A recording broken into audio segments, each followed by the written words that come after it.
In 2016, Sony had fans in a frenzy with the announcement of Marvel's Spider-Man for PlayStation. Longtime Sony collaborator Insomniac Games was to produce this historic new entry. A year later in 2017, another longtime Sony collaborator, Sucker Punch Studios, announced their new IP, Ghost of Tsushima. Early trailers and gameplay had players hopeful that this would finally be the ultimate samurai experience many of us gamers have always dreamed of. Fast forward several years and both games are considered critical and financial successes, paving the way for future installments and media adventures. While being different in many ways, Ghost of Tsushima and Marvel's Spider-Man share a lot in common. Most obviously, they both represent the best of the narrative-driven action-adventure open-world game genre. Thus, the idea for this series was born. Make sure you leave me a like if you think both of these games are awesome. This is by no means an original concept, but I couldn't think of two better games to start this Versus series. Marvel's Spider-Man vs. Ghost of Tsushima.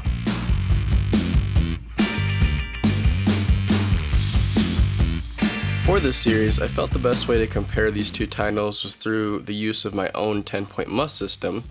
I've chosen to use this method of scoring to represent the strengths and weaknesses of these games while contrasting in a more dynamic way.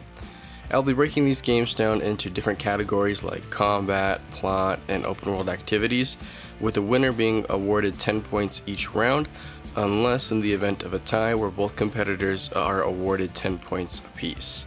These 10-10 rounds are given out if I'm unable to objectively select a winner.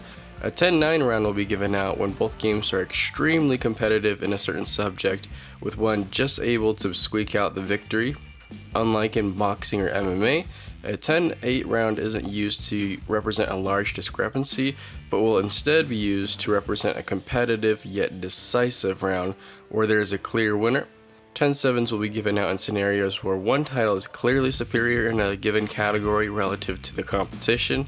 There won't be any 10-6 rounds given out in this competition, but in the event that there was one, the game would have to be significantly better in a given area in contrast. For the scoring system, something to keep in mind is that the losing party is also awarded points based off of the difference when compared against the winner, and so an area where both games thrive may be given a 10-9, same as an area where both games similarly struggle. Lastly, before this epic showdown initiates, there will be spoilers for both Marvel Spider-Man and Ghost of Tsushima. You've been warned.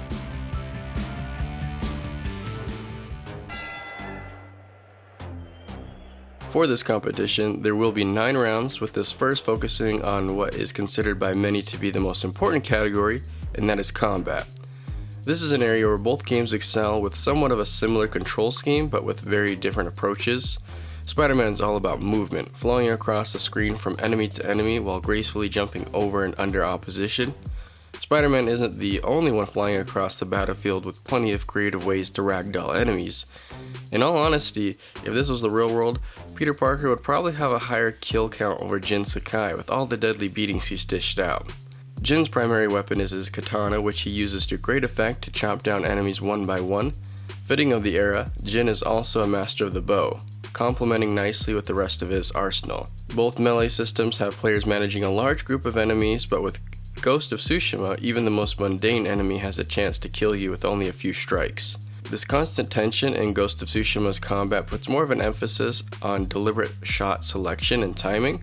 Marvel Spider-Man also puts importance in finding the right balance of offense and defense, but with more of an arcade-inspired score multiplier.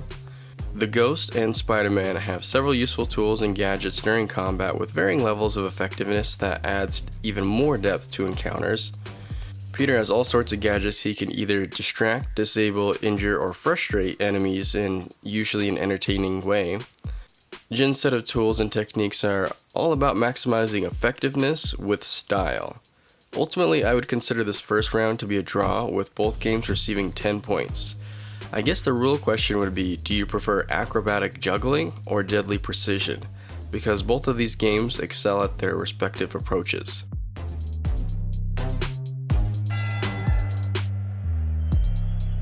Both Ghost of Tsushima and Marvel Spider-Man implement stealth mechanics throughout their campaigns. Ironically, for being core to the story and the character arc of Jin, there's only a handful of sections where stealth is actually required, with most encounters giving you the option to approach how you see fit. In contrast, Spider-Man often throws you into a scenario where there's only one guided solution to taking out enemies between stealth or melee. There are several encounters where players have the agency to choose their plan of attack, but for every one of those, there's also an MJ or Miles mission. These MJ and Miles missions aren't inherently bad, but rather overused basic linear stealth sections. The only one of these sections that left an impact on most players was when MJ teamed up with Spider-Man to take out Martin Li's gang at Grand Central Station. Climbing across diverse surfaces to avoid detection of Spider-Man is a good amount of fun, but taking out enemies lacks a feeling of diversity, unlike in Ghost of Tsushima, where you have an assortment of deadly stealth tactics. There's just an extra layer of satisfaction and variation found in Ghost of Tsushima's implementation of stealth. Both games struggle with fairly stupid enemy AI, but between these two games, Ghost wins the round with a 10-8, putting the score at 18-20.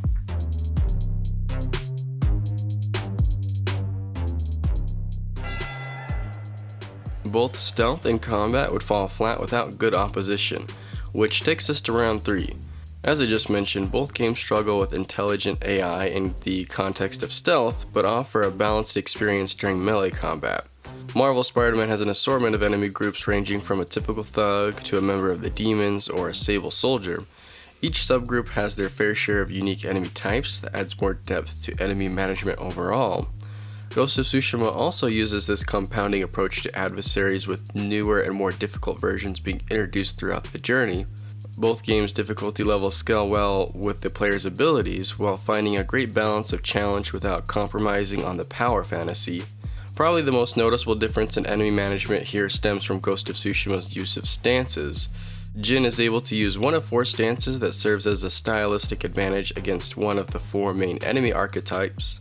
Spider-Man doesn't have any sort of stance system in play, but you learn quickly that each enemy has their own vulnerabilities against specific moves and techniques. Outside of typical combat scenarios, each game implements their version of bosses differently. Ghost of Tsushima utilizes an energetic dueling system that never feels stale. But with that said, there isn't enough variety to properly make every duel feel unique and appropriate to each specific opponent.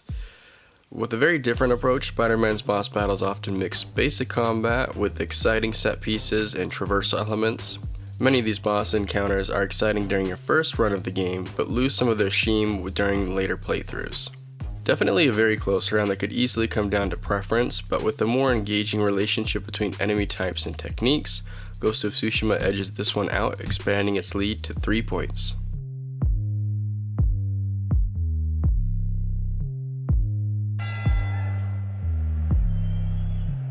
One area where these games differ quite a bit is in location. Marvel Spider-Man takes place in a fictionalized Marvel version of modern New York City. As the title of the game may suggest, Ghost of Tsushima takes place on the Japanese island of Tsushima, specifically in the year 1274 during the first Mongol invasion of Japan. Both locations are under attack, with Jin and Peter needing to save the day. Between the two, Tsushima is quite a bit larger, while Spider-Man's New York is more dense, fitting of the rural and urban settings. In Spider-Man, developers wisely implemented a variety of interior missions that helps this version of New York from feeling like a city of cardboard boxes. Due to the mix of horizontal and vertical surfaces, Manhattan often feels bigger than it actually is. Ghost doesn't really have any heavily populated areas, but keeps its locations feeling varied with a diverse set of climates that also serves as great eye candy. Everywhere you look on Tsushima is worthy of a photo, whether it's on the beach, along a golden forest, or across a snow-covered hill. There are plenty of opportunities to trigger some dopamine. Both games have some of the best photo modes to date that will easily rival your time actually playing the game if you're not careful. Both of these locations provide the players a unique opportunity to engage in visual tourism.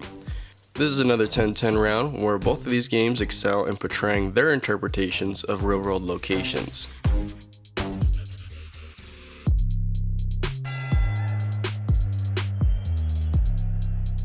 Game developers today feel constant pressure to make their maps bigger and better, which often leads to an overlooked aspect of the open world experience, and that's traversal.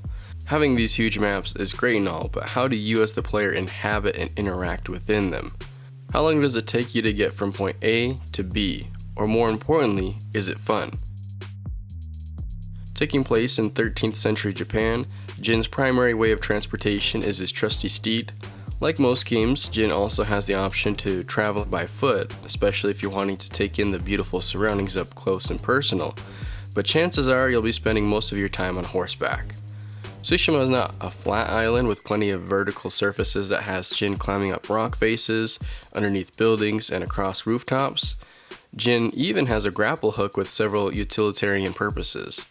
Between Jin and Taka's resourcefulness, you'd almost wonder what they'd come up with if only born 600 years later in a marvelized version of New York City. Spider-Man, on the other hand, owns Manhattan with his perfection of web swinging. Every swing has you feeling the momentum behind it, giving players an accurate understanding of their context within the space around them.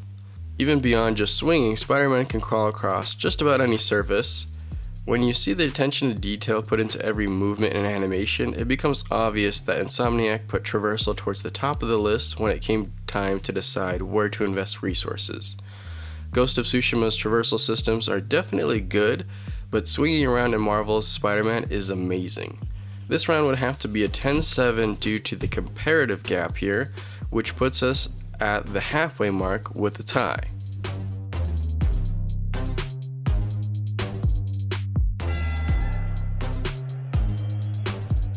Like any other modern open-world title, there is plenty to do outside of the Golden Path story. Both Ghost of Tsushima and Marvel Spider-Man throw in plenty of side missions, enemy bases, skill-based challenges, and collectibles. While in Tsushima some of these scrolls and banners serve as good motivation for completionists, the backpacks in NYC are far more interesting nuggets of world building spread throughout. Both games have their own implementation of enemy bases. In Ghost, enemy camps have more varied setups while also allowing you to take a stealthier approach. In Spider-Man, enemies come out in 6 escalating waves, which technically allows for stealth at first, but then forces you to engage in combat wave 2 and onwards. Both games' set of activities and contents have a theme to them. Ghost is all about tranquility contrasting with the brutality of war. Most of the activities found throughout help players find zen between each bloodbath. These examples range from writing haikus, reflecting in hot springs, working through a Shinto shrine, or following a fox. None of these activities are ever very demanding, yet they stay fresh for the majority of the game's runtime. Being Spider-Man is all about helping the community, regardless of how big or small the requests may be. Peter helps rid New York streets and rooftops of crime, track down his friend's abundance of lost pigeons, assist his friend Harry keep citizens safe from environmental threats, and many other civic causes. While few of these tasks are ever very mentally engaging, they do serve their purpose in making the player feel like your friendly neighborhood Spider-Man.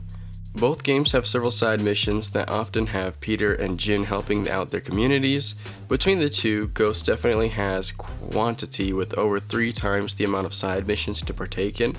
While not all of the Tales of Tsushima are equal in quality, there are many memorable ones, especially the mythical tales. The category of open world side content isn't necessarily either of these games' biggest strengths, but between the two, Ghost of Tsushima has Spider-Man beat in regards to both quantity and quality. I'm giving this round a 10-8, which puts Ghost in the lead again, heading into round 7.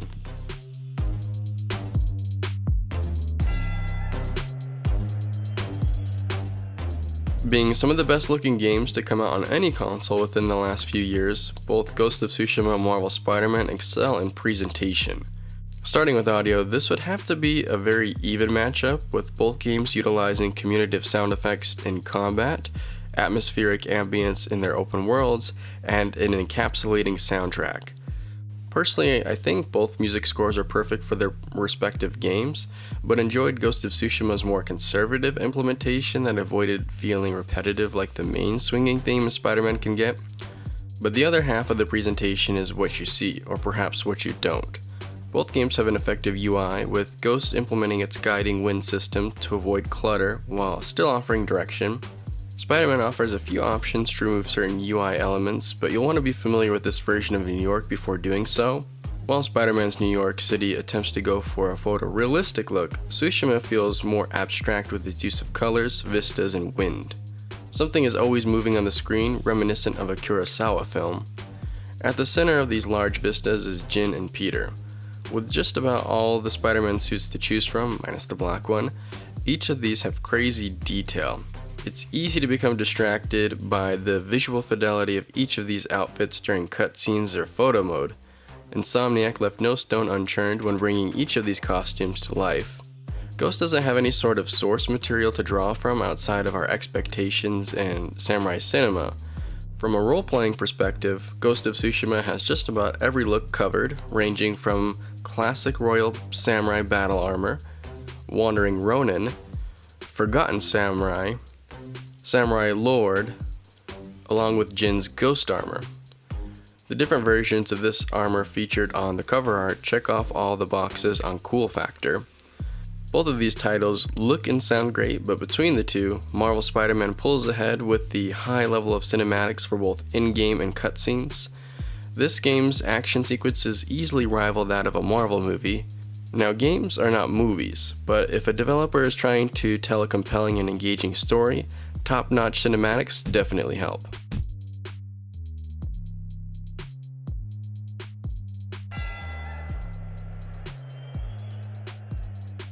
Continuing with the idea of compelling story, round 8 is characters. Without well-written characters, most stories end up falling flat. Both of these stories succeed due to the combination of relatable yet complex characters put into difficult positions. Starting with the protagonist, Peter Parker is basically the most relatable nerd on the planet, but with superpowers, which immediately opens the door for endless possibilities. We see Parker constantly struggle to find balance between an already challenging life in modern New York society, but with the added pressures of being a superhero who personally feels responsible for the safety of his entire city. In all reality, Peter is put into a dynamic where he'll never be able to find true balance in his personal life as long as he is Spider-Man. But that's why we love him. He never stops trying while still putting others before himself. Jin Sakai is a samurai lord whose way of life and values are questioned by a massive Mongol invasion that destroys much of his home. Through the devastation of war and some unlikely friendships, Jin realizes early on that if he has any hope of driving out the invaders, he will need to abandon his samurai code, or at least bend it. Much like Peter, Jin sacrifices his personal life for the greater good of his home. Ghost of Tsushima explores its cast of characters through a wide array of reactions to the trauma of war. Many of these characters find themselves with a broken identity in the aftermath of the invasion: a samurai with no honor, a mother with no family, a monk without forgiveness, and a lord without men. The characters around Peter all struggle with everyday challenges, but with superhero-sized consequences. What makes these relationships work so well in Marvel Spider-Man is the incredible dialogue. One of the best scenes in the game to demonstrate this is Peter and MJ's indecisive miscommunication about the current status of the relationship. No, not that kind of over!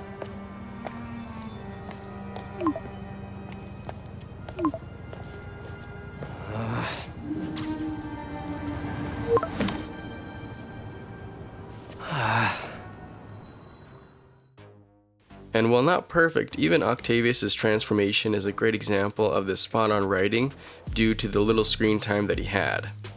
Ghost of Tsushima also has well-written characters as found in its subtle use of humor, as well as the difficult relationship of Jin and Shimura.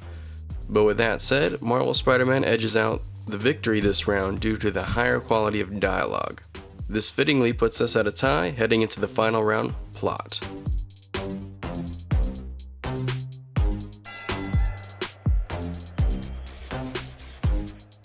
Directly related to characters is plot, or simply put, which of these two games has the better story.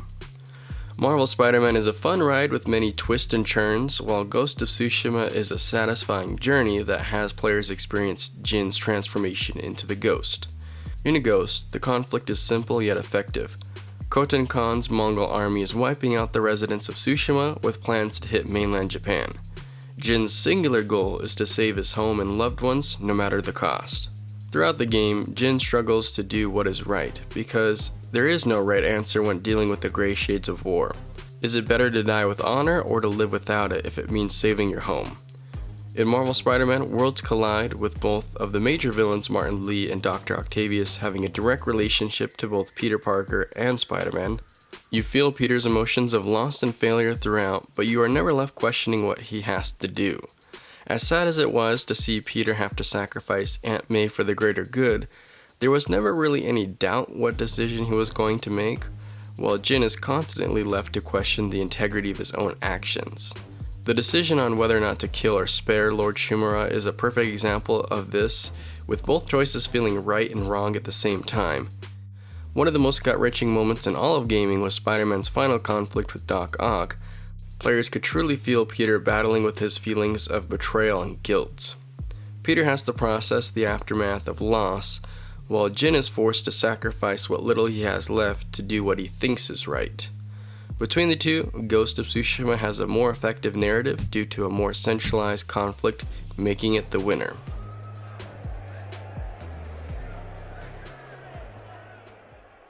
Ghost of Tsushima gets the narrow victory over Marvel's Spider-Man this time around, but both games are amazing in their own right. Both titles have some of the best combat found in the genre, while also mesmerizing us with their beloved locations. The two games look and sound great. Spider-Man owns traversal, while Ghost offers a wide array of quality experiences throughout the island. Spider-Man has the edge in well-written dialogue, but Ghost arguably has the more impactful story. In all reality, many of these rounds could sway one way or another, greatly changing the results here, but I did my best to be as objective as possible. I'd love to know how you may have scored these rounds, or if you think I'm just totally wrong about something. Let me know what games you'd like to see verse each other next. As always, I want to appreciate you for watching, and until next time, see ya!